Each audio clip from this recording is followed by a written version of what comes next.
উত্তর হলো লিওনেল মেসির পর আর কেউ কোনোদিন পরবে না 10 নম্বর জার্সিটা। কারণ মেসি যে মুহূর্তে জাতীয় দল থেকে অবসরের ঘোষণা দেবেন তার সাথে 10 নম্বর জার্সিটাও চলে যাবে অবসরে। আনুষ্ঠানিকভাবে এমন সিদ্ধান্ত নিয়েছে আর্জেন্টাইন ফুটবল অ্যাসোসিয়েশন। এএফ এর প্রেসিডেন্ট ক্লদিও তাপিয়া নিশ্চিত করেছেন বিষয়টা। যখন মেসি জাতীয় দল থেকে অবসরে যাবে তখন থেকেই ওর 10 নম্বর জার্সিটা আর কেউ পরবে না। মেসির সম্মানে জার্সি নম্বর 10ও অবসর নেবে। মেসির জন্য এতটুকু তো করতেই পারি।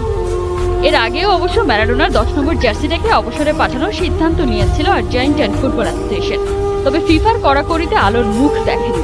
ফুটবলের সর্বোচ্চ নিয়ন্ত্রক সংস্থাটির সাফ কথা, 10 নম্বর জার্সিকে অবসরে পাঠালে ফিফার যে কোনো টুর্নামেন্টে অংশ নিতে গেলে আর্জেন্টিনাকে 23 জনের বদলে খেলতে হবে 22 জন নিয়ে।